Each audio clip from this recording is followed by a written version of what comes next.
in a bid as the entertainment industry in Uganda, we are trying to, how should you call it? Tukwagala okutumbula ebitone ebitongero na koralero banange. I'm with the man, the ring rapper.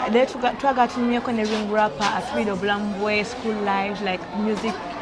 Remember, this is your online TV station called LMTV with your girl, Freda Queen Babazi. Endeavor to subscribe, like, and comment on our stories. Eranga nyagala straight away by your ring rapper to ogere mutu nyumia all at Freedom School Live, friends. Yeah, ring rapper sense okala kumpeza LMTV Uganda. Nange ndi musanyufu okubanga ndi wano nawe. Yamanya ne rubozi mpitibwa ring rapper ratata. Manyikidwanga Senabulia Jonathan, and I'm proud of Kubanga music industry.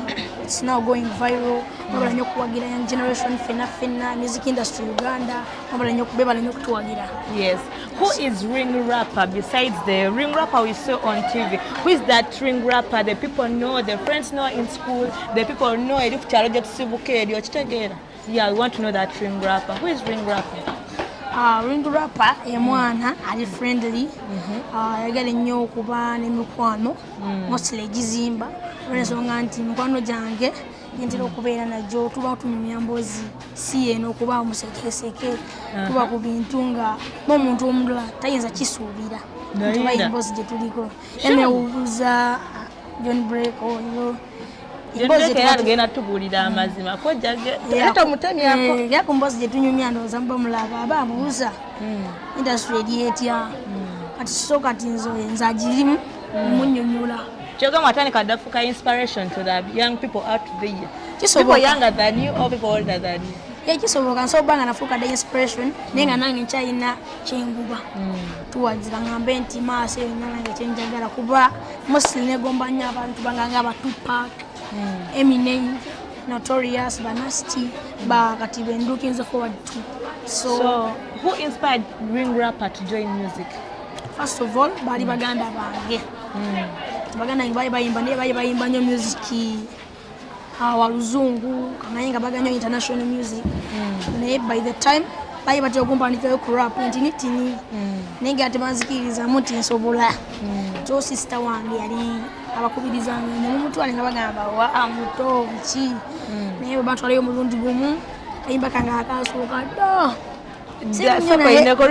ring rap oli mwana muto ogamba ebiseera ebyedda ntandika okubuusa buusa ati okusinziira music ado okusinziira ngejeta jatambudde bakola nenga ku conditions okuwa omulimu ino ba ku condition naba kwade condition togamba nawe mugenda okukola boss akunyigiriza oba akadade katinze ku career yange siya kutiza wanzo ngotwala kintu kyolabako lwaki obumpito gy'okuyimba nga tomanyi nyimba kitegeeza uli agenda okumpita nga amanyi nyimba amanyi engula so era takalubirizanga bino bya boss okufuna omulimu kubojja oyite yali yongo osoma oba wasoma ojja buzima mwaba msaba ku mulimu naye nti bisere bisinga bwa boss ateka wembere boss asolo wandule duth nagamba yango osimule nga akikoza kiraba abanga gamba malayo zange zengusasula naye nti kibi oni mapana ekibeera kibizo naye boss wange yenze munja kuba omuntu yadde boss jamukuba negobe wanzi n'okumala okola ekintu ekyo my god Lawrence tugende maso. Okay, ring rapper. I remember then in high school, because me I'm giving many examples on myself. Then in high school, abantu twatoka mu senior 3 nga batandise okutula batandise okusimula obugatto tutandise okukola obuntuntu ring rapper ani egola bennaku zinakusimulira akagatto ate yasimulira akagatto ring rapper twogera amazima senior 3 mazima nga tuzimbya amazima ate yasimulira akagatto tajja kubira kikalu nakuba akakindo mpozi nga sister wange bayangololerako naye nti tusomero wano tusomero sina muntu gwemba burden nti kino si kyengamba azina kuba akakalu asimula akagatto omulabe teri ring rapper tubeera gosebwa omulamba tomanya naye nga sinze sina gwe nalinda byeko bozi ngono yali alina gwe yalabako kuba ensonga John nalwa kumu John amama zimateri y'omuntu sibanyo batemezaako Anyway, ring rapper, give us your last words to the viewer of LMTV out there. Ayagala okubeera nga ring rapper. Ngambo ye mwana omuto. Ni waba muvubuka naye nga at least ayagala atuukeko ring rapper wali.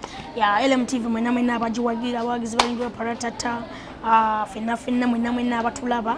Messages jempa eri abaana abato nti balina okwebirivingiramu okuba ne faith mu ekyo kyoyagala. So kuba abaana balina ebitone bingi, abaana bamanyi zina, abaana bamanyi okuwuga, bamanyi okuyimba. Naye nti messages tebakkiririzaamu. Wawo ne situation ebeeraawo n'oli omuzadde wo ng'agamba nono saagala mwana ayimba. Kati gwe omwana ayagala okuyimba oba oti ogamba omuzadde nti ki? Nti njagala okuyimba kwa nsonga wamuwulira ng'agamba saagala mwana akola ki? So kati n'eyo message mostly egenda nnyo eri abazadde nti abazadde batera otuwulirira ebitone by'abaana mu ngeri nti omuzadde tawa mwana kiki kyaba ayagala.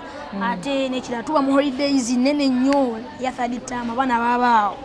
Ate kiviirako abaana ebiseera ebisinga okubba byebyo nti omwana bamugana kye yali ayagala ekyandi mutwalidde How about your last message to the people of your size, the people of your generation that you are competing with? Ngamba, Fresh Kid, Felista, abaana bangi Kapiripiti.